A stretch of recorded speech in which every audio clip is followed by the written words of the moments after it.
Glória a Deus.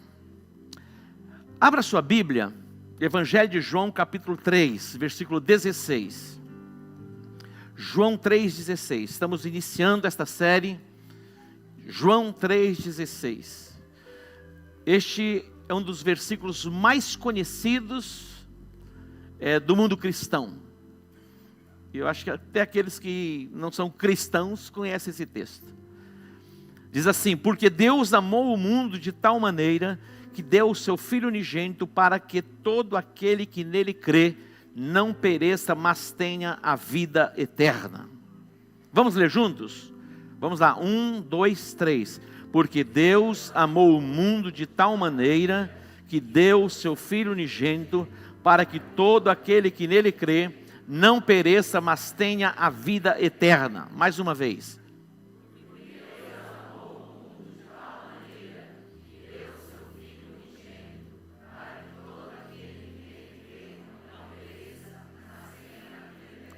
Está respirando assim. Você está vivo? Está reclamando por quê? Estamos vivos. Estamos com saúde. Alguns um pouquinho desgastados. Mas estamos aqui. Olha que coisa maravilhosa. Então eu vou dar mais uma oportunidade para você. Enche os seus pulmões de ar assim, ó. Eu vou contar até 3. Você vai ler esse texto com todo o poder que está nos seus pulmões, exprimindo diante do Senhor. Vamos lá? 1, 2, 3.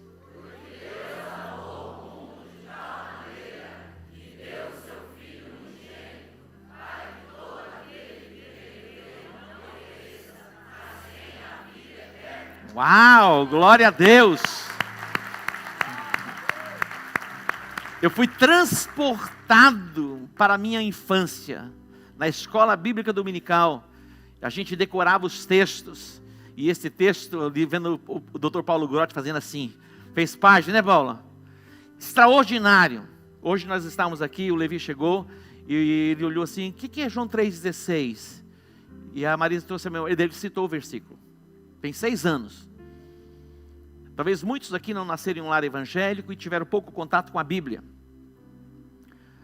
E este versículo é tão extraordinário porque ele é considerado o evangelho dos evangelhos. Olha só, são 4 evangelhos: Mateus, Marcos, Lucas e João. Eu acredito que se tivéssemos apenas escrito assim, Mateus 1:1, porque Deus amou o mundo de tal maneira que Ele deu o seu Filho unigênito, para que todo aquele que nele crê não pereça, mas tenha a vida eterna, já seria suficiente para entendermos, compreendermos o plano da salvação. Eu fico imaginando e pensando nos escritos, Mateus, Marcos, Lucas e João. Se Marcos iniciasse com esse texto, e encerrasse com esse texto, imagina, apenas um versículo. Lucas, apenas um versículo. João, apenas um versículo. Já seria suficiente. É a demonstração do amor de Deus, que deu o seu Filho unigênito, com um propósito, para que todo aquele que nele crê, não pereça, mas tenha a vida eterna. Mateus, Marcos, Lucas e João. Mas não ficamos apenas com esse versículo. A Bíblia, desde os evangelhos e as cartas, as epístolas, traz luz e entendimento a respeito desta verdade. O amor de Deus que foi manifestado a nós através de Jesus Cristo. Lutero chama esse texto, esse versículo, de a miniatura do Evangelho. Olha só, a miniatura do Evangelho. É como que sintetizou as boas novas do Evangelho através deste texto. Eu quero destacar aqui 4 coisas que esse texto destaca para nós. Primeiro, Deus amou o mundo. Quando diz Deus amou o mundo, não está falando do planeta, do universo. Está falando de gente. Deus amou o mundo. Deus amou as pessoas. Jesus não morreu na cruz por coisas. Ele morreu na cruz por gente. Então Deus amou o mundo. Deus amou a mim. Deus amou a você. E o amor de Deus, ele é incondicional. Diz o texto em Romanos 5:8. 5:8 diz assim: Mas Deus prova o seu amor para conosco em que Cristo morreu por nós, sendo nós ainda o quê? Pecadores. Essa era a nossa condição. Deus, Ele prova o seu amor para conosco, sendo nós ainda pecadores. E 1 João 4, 9, versículos 9 e 10 diz assim: nisto se manifestou o amor de Deus para conosco, que Deus enviou o seu Filho unigênito ao mundo, para que por ele vivamos. Nisto está o amor, não em que nós tenhamos amado a Deus, mas em que Ele nos amou a nós e enviou o seu Filho para propiciação pelos nossos pecados. Olha só, o amor de Deus foi revelado, manifestado através do seu Filho amado. Ele morreu por nós, sendo nós ainda pecadores, inimigos de Deus, mas Ele nos amou.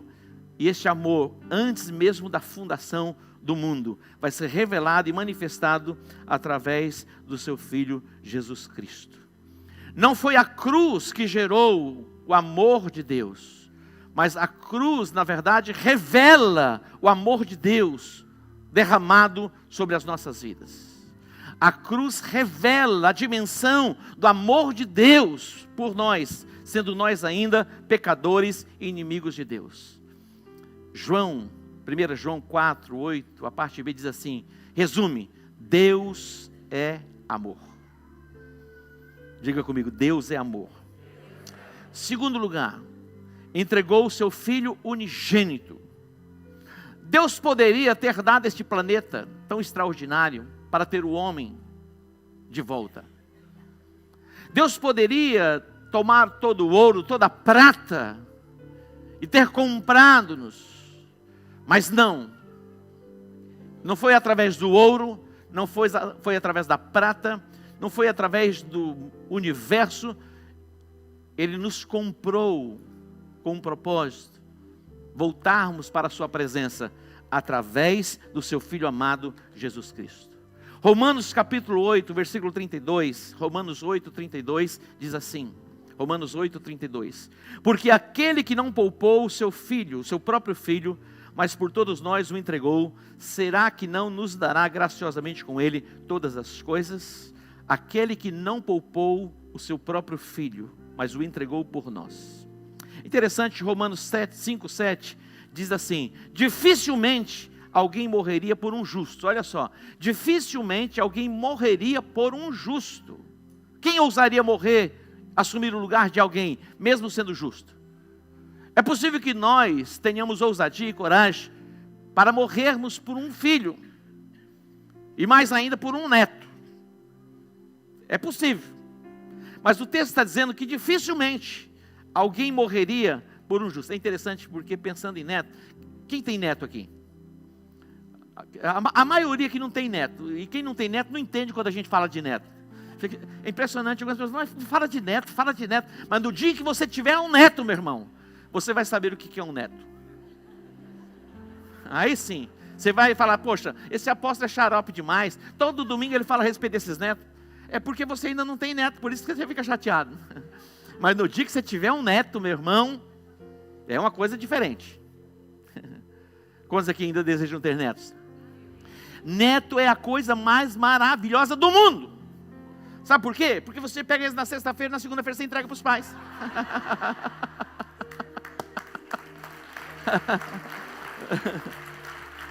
É extraordinário. Ai, ai. Na sexta-feira o Levi não vai. Geralmente sexta-feira é a cota dele. Sexta-feira ele vai lá para casa. E daí no sábado fica a Bia. Já é combinado, nem reclamam. Mas ontem era o aniversário do pastor Aldo. E a pastora Regol, ele vai ficar em casa na sexta-feira. No sábado à tarde vai o pacote. Daí vão os dois. Falei, mas não tá bom? E foram os dois lá para casa. E quando o Levi vai só, geralmente ele quer dormir no meio da gente. E eu já estou nessa idade, já está maravilhoso. Fica tranquilo, irmão. Estou arrumando aqui, né? E essa noite eles foram lá para o quartinho deles e eles dormiram lá os dois. Eu falei, mas está faltando alguma coisa. Estou arrumando meu microfone aqui. Então não fique chateado, não. É possível que a gente ouse dar a nossa vida por alguém que a gente ama. Não é verdade? O camarada, quando ele se apaixona na adolescência, ele acha que ele dá a vida pela namorada. Depois passa o tempo, casa, passa os anos, fala, não quer, na verdade, ó, dá mais nada. Mas você vai amar até o fim. Amém? É possível que você já chegou aqui no segundo, no terceiro, no quarto casamento, no quinto. Talvez até como Salomão, os 300, os 700, os 1000. Mas não importa, o que importa é daqui para frente. Diga daqui para frente. E daqui para frente é até que a morte nos separe. Aí, tem alguém para usar dizer amém, hein? Eita, estamos salvando muito casamento hoje aqui. É até que a morte, meu irmão. É até que a morte, até que a morte. Diga até que a morte. Me separem. Ah, está querendo separar, então eu vou orar para alguém morrer. Mas você vai viver. Dificilmente alguém morreria por um justo, pois poderá ser pelo bom alguém se anime a morrer. Olha só, é possível que alguém se anime a morrer por alguém que é bom, mas Deus prova o seu amor para conosco pelo fato de ter Cristo morrido por nós, sendo nós ainda pecadores. Olha que extraordinário. Deus, Ele provou o seu amor por nós, em que Ele enviou o seu Filho unigênito para assumir o nosso lugar na cruz. É possível que alguém ouse morrer por alguém que é bom, mas Ele morreu por nós que éramos maus e por toda a humanidade. Grande generosidade, expressão do amor de Deus. Cristo não morreu como um mártir, não. Na verdade, alguém pode dizer assim, Judas traiu Jesus por 30 moedas de prata, entregou Jesus. Ele morreu porque tinha um traidor. Não. É possível que algumas pessoas pensem assim, os romanos mataram Jesus. Os judeus tiveram inveja dele. E ele morreu por isso. Não. Na verdade, ninguém poderia ter matado Jesus, porque ele não tinha pecado. Era imortal. Mas quando ele vai para a cruz, ele assumiu ali os nossos pecados, ele levou os nossos pecados, ele entregou-se a si mesmo. Jesus estava no monte, e muitas pessoas tinham a intenção de matá-lo, lançando do monte, mas não puderam fazer. Ele diz, a minha vida estava nas mãos, a vida dele estava nas mãos dele, diz, eu mesmo a dou, ninguém tira de mim. Então ele se entregou por nós. Não foram as 30 moedas de Judas, não foram os romanos, ou mesmo os judeus, foi o próprio Jesus que entregou a sua vida, e Ele se entregou por nós, porque o Pai nos amou de tal maneira. Terceiro lugar, aqui tem uma chave poderosa, atente para isso, para que todo aquele que nele crê, não pereça, para que todo aquele que nele crê, não pereça. Queridos, nós não somos salvos porque nós amamos a Deus. Nós somos salvos por meio da nossa fé. Atente para aí. Eu amo a Deus, eu estou salvo. Não, é a nossa fé. Somos salvos pela graça por meio da fé. Sem fé é impossível agradar a Deus. Sem fé é impossível agradar a Deus. Eu cito sempre aqui o pastor Jair quando ele disse assim, um homem sem fé é tão miserável que nem a Deus ele consegue agradar. Mike Murdock ele diz, nada desagrada mais a Deus do que ser duvidado. Então a fé é o meio, é o condutor que nos leva para a salvação, para a vida eterna. Quando você olha Judas, capítulo, só tem um capítulo, Judas, versículo 3. Ele empregava toda a diligência, olha o que ele diz, amados, quando eu empregava toda a diligência para vos escrever acerca da salvação, olha só, ele vai empregar toda a diligência para escrever, que não é fácil escrever. Quem aqui já escreveu um livro? Olha só, o pastor Daniel escreveu, aqui tem um camarada que já escreveu, cadê o seu livro? Ele foi impresso ou não? Aí não foi impresso, tem um livro escrito, mas não foi impresso. Não é fácil escrever. Ele empregava toda a diligência para escrever acerca de um assunto. Qual é o assunto? Salvação. Mas ele diz, eu senti a necessidade de vos exortar a batalhar diligentemente pela fé que uma vez por todas foi entregue aos santos. o Espírito Santo como que o impulsionou para escrever a respeito da fé. A importância da fé. Todo aquele que é nascido de Deus vence o mundo. Esta é a vitória que vence o mundo, a nossa fé. Deus amou o mundo, amou. De tal maneira, essa é a dimensão. Aí, com que propósito? Para que todo aquele que nele crê não pereça, mas tenha a vida eterna. Cristo, tem muita gente boca aberta por aí. Nesses dias é possível que você viu alguns artistas falando a respeito da Bíblia. É possível que nesses dias você tenha ouvido algum político lá no Congresso Nacional.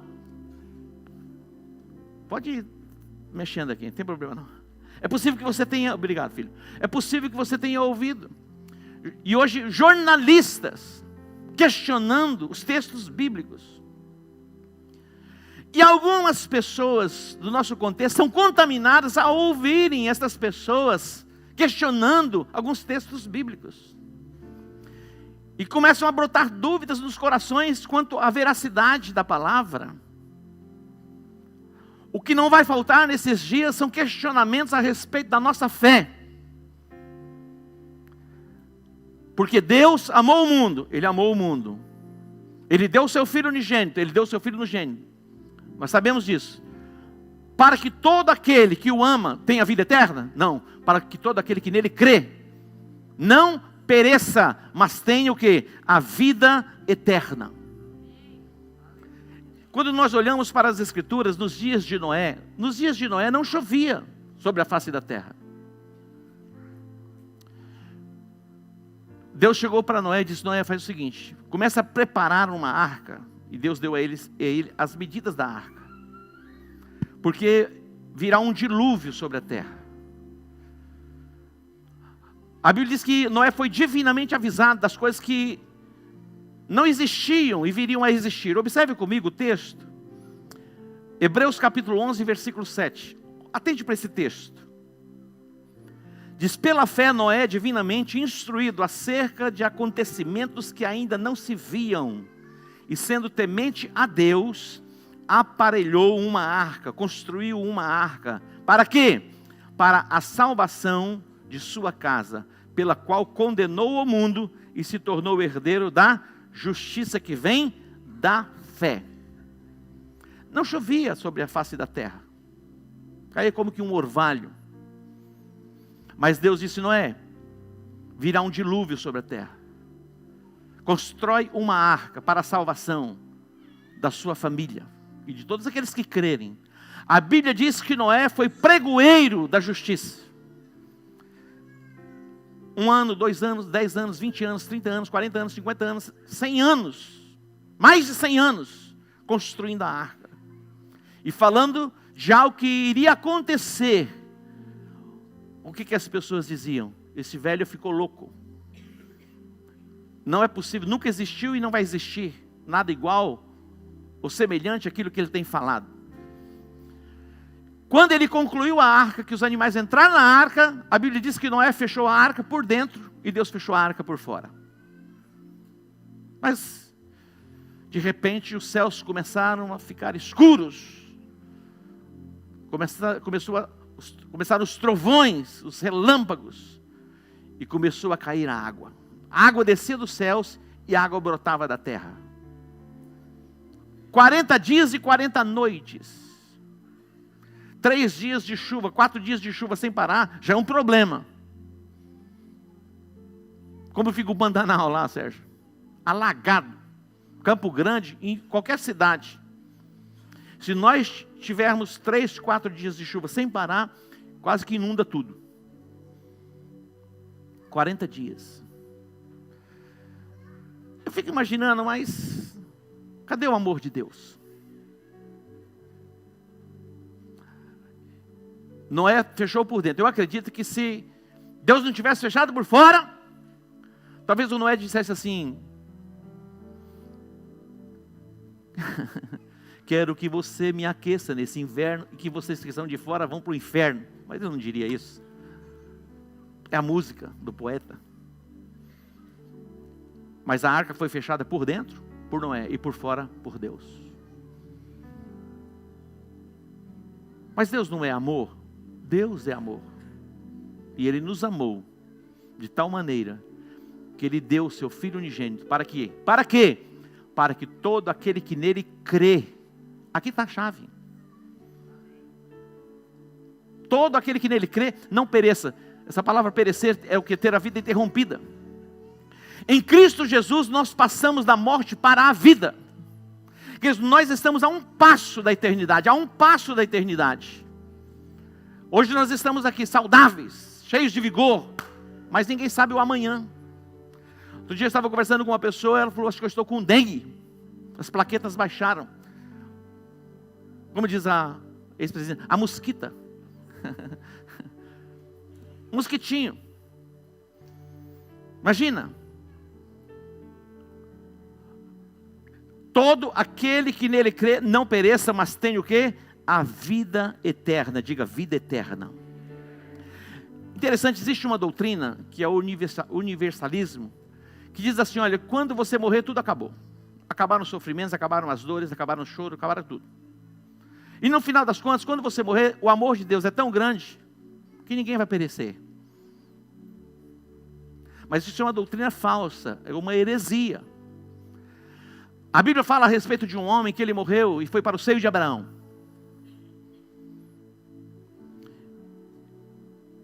Lázaro. E um outro homem morreu e foi para o lugar de tormento.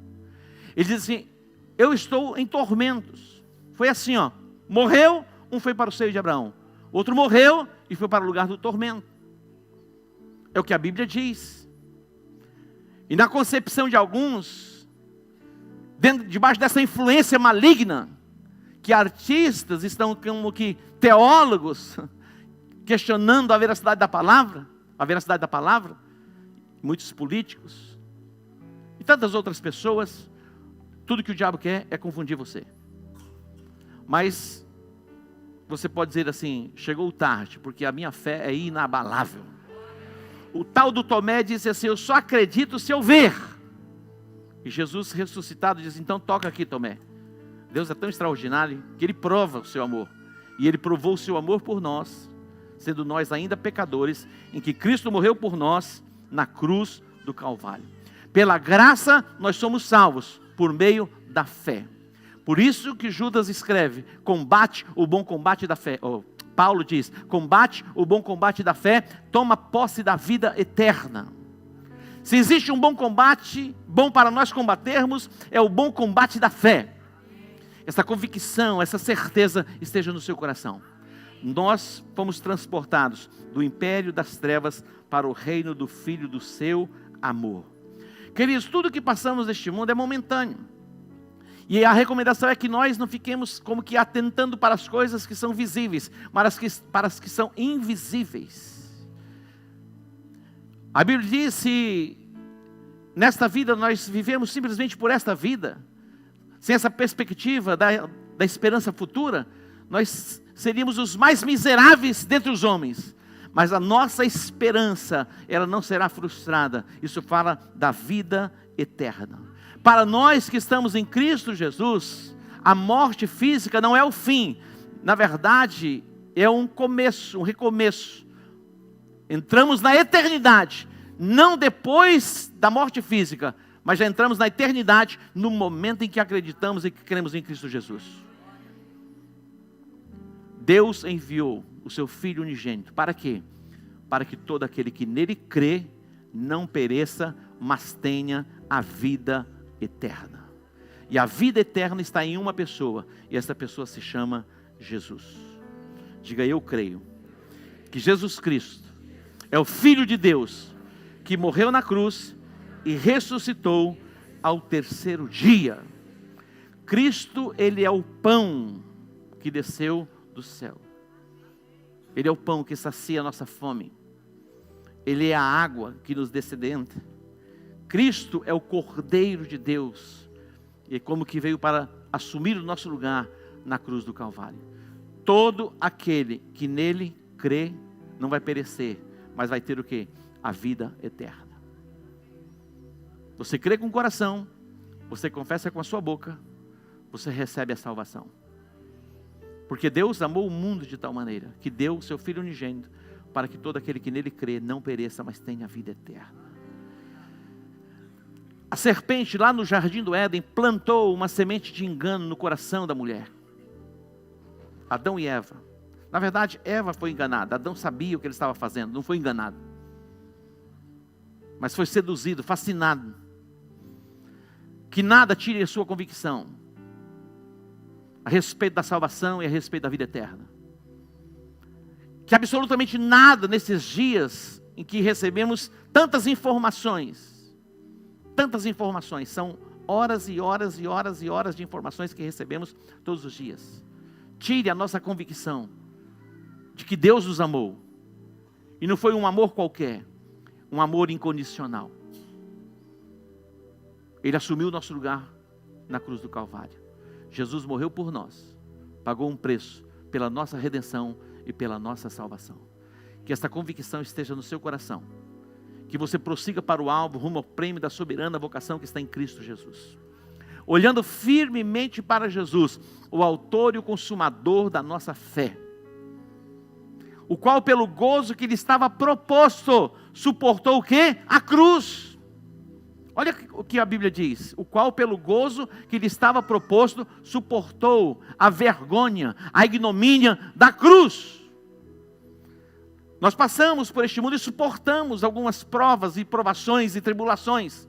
Mas existe algo que está além disso.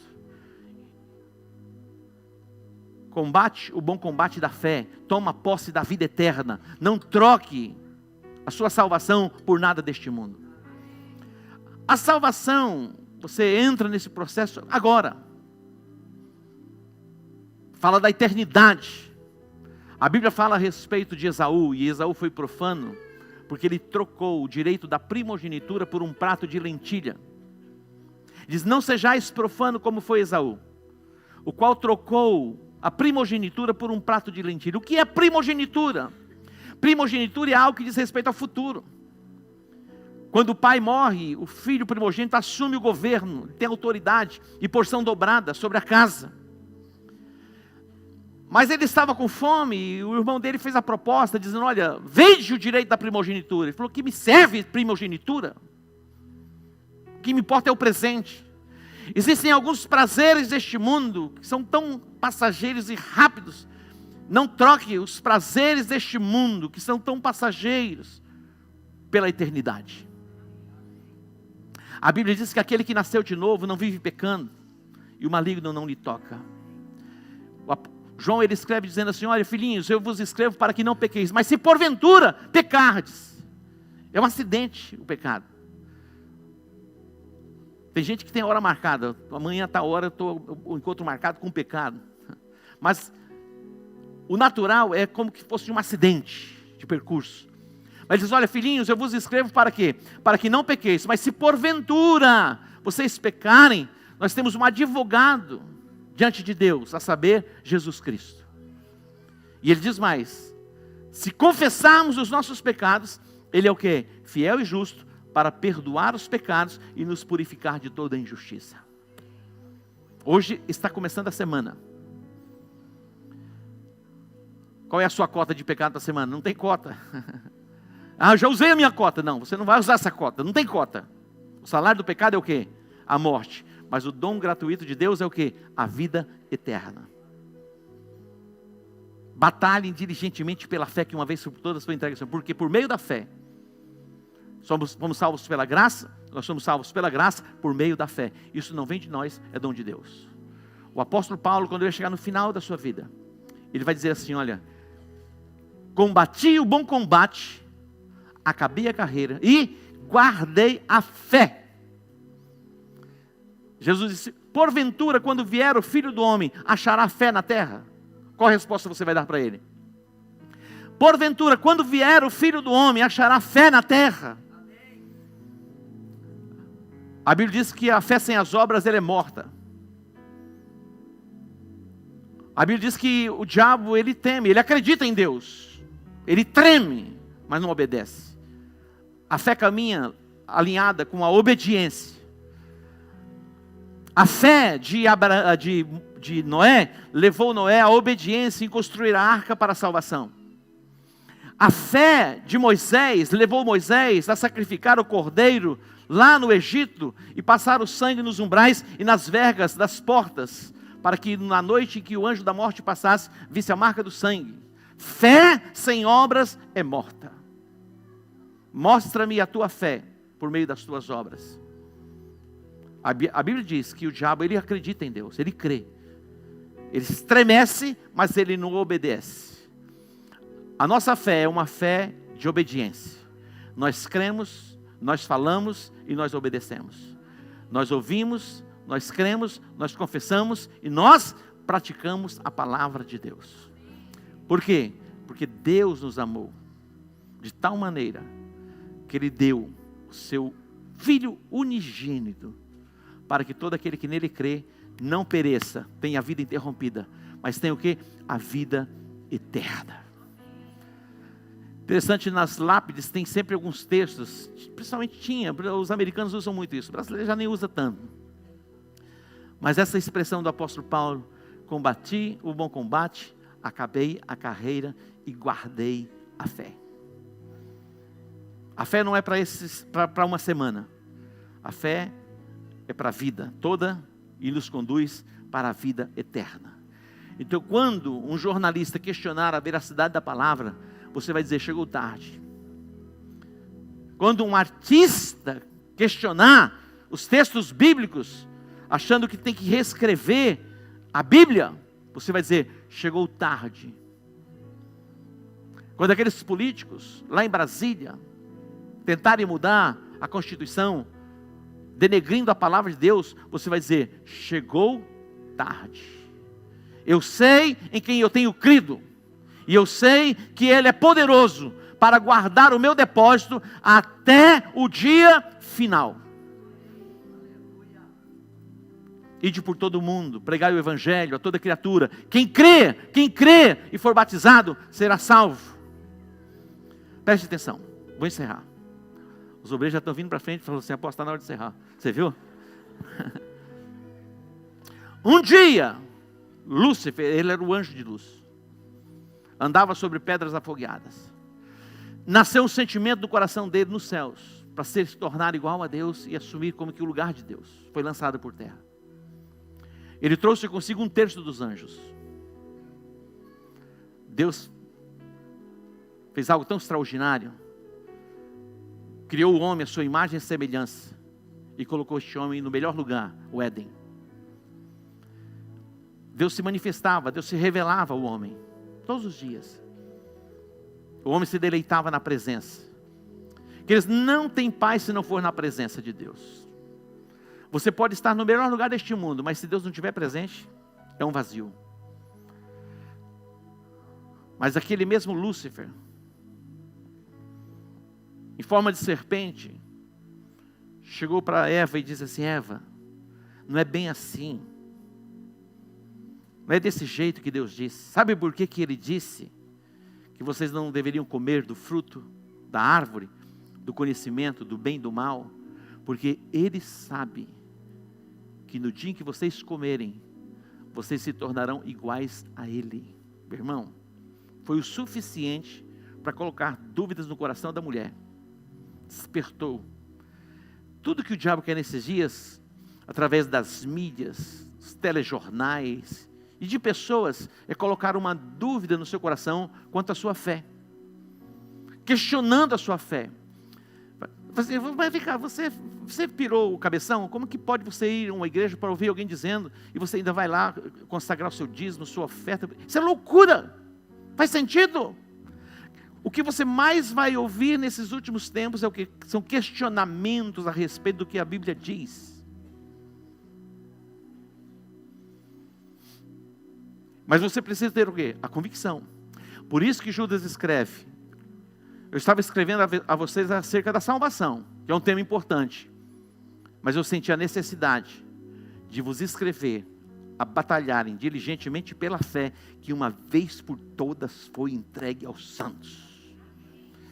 E vós, amados, edificando sobre a vossa santíssima fé, orando no Espírito Santo. Meu irmão, quando você ora em línguas, algo sobrenatural acontece. Você ora em mistérios, confunde o Satanás, e você ora bem, e você se fortalece na fé. É um mistério. Algo está sendo trabalhado na sua mente, você não está percebendo. As suas convicções a respeito da palavra de Deus vão sendo consolidadas dentro de você. Quando você ouve a palavra, você coloca em prática a palavra, a sua fé vai se desenvolvendo. Estava ouvindo a pastora Adriana compartilhando que nesta manhã ela estava ouvindo a palavra da quarta-feira. Eu preguei na quarta-feira, eu já ouvi eu preguei na quarta-feira e ouvi as palavras, essa palavra que eu preguei já 2 ou 3 vezes. Eu preguei no domingo 2 cultos, eu ouvi os 2 cultos e depois ainda ouvi mais uma vez um que eu defini que vocês ouviriam. Está à disposição. Quando você voltar para sua casa, amanhã de manhã, você vai ter à disposição esta palavra. Mas não apenas esta palavra, nós temos centenas e centenas e centenas de palavras armazenadas no nosso canal do YouTube. Sabe quanto você paga para se inscrever para ouvir essas palavras? Nada. Quanto mais você ouvir a palavra, mais a sua fé vai ser consolidada. E quando esses enganos, essas mentiras de Satanás baterem a porta do seu coração, vai ser tarde, porque você já creu, você já confessou e você já colocou em prática. É ouvir, é crer, é confessar e praticar. Todos os dias. Eu sei que o meu Redentor vive e que por fim ele se levantará sobre a terra. Essa foi a expressão de Jó. Um homem que foi tão atribulado. Perdeu os bens, perdeu a família, perdeu a saúde. Mas Satanás não conseguiu tocar na fé daquele homem. Olha só. Muitas vezes neste mundo a gente perde algumas coisas. Você pode perder todas as coisas, menos a sua fé. Eu sei em quem eu tenho crido, eu sei que Ele é poderoso para guardar o meu depósito até aquele dia, o dia final. Vamos orar? Se coloque em pé. Eu quero que você desenvolva mais e mais a sua fé. Essa convicção que está dentro de você, que Deus te amou de tal maneira, que maneira? Que Ele deu o seu Filho unigênito, com um propósito, para que todo aquele que nele crê, tenha vida eterna. Um dia, ouçam, 1/3 dos anjos disseram não para Deus e disseram sim para Lúcifer. Tinha 2 pessoas na terra. 2. Foi onde tudo começou. Adão e Eva. Eles disseram não para Deus e sim para Lúcifer. Hoje, nós dizemos não para Satanás e dizemos sim para o nosso Deus. Amém? Hoje você está dizendo não para ele, está dizendo sim para Deus. E porque você diz não para ele, sim para Deus, você tem o quê? A vida eterna. A vida eterna está em Cristo Jesus. Curva a sua cabeça. Vamos orar. Eu quero conduzir você nesta oração, uma oração de entrega, uma oração de aliança, uma oração de reconciliação, de volta para o propósito. Os teus ouvidos ouviram a palavra. Somos salvos pela graça, por meio da fé. Isso não vem de nós, é dom de Deus. Mas todo aquele que nele crê, não pereça, não vai perecer, mas tem-se a vida eterna. Diga: Pai, eu te agradeço por esta manhã, a oportunidade em ouvir a tua palavra. Diz: a minha fé foi ativada. Eu creio que Jesus Cristo é o teu Filho, que morreu na cruz e levou sobre si os meus pecados, as minhas enfermidades e as minhas maldições. Eu creio e eu confesso que Jesus Cristo é o meu Senhor e o meu Salvador. Em o nome de Jesus, diga amém. Dê um aplauso a Ele. Glória a Deus.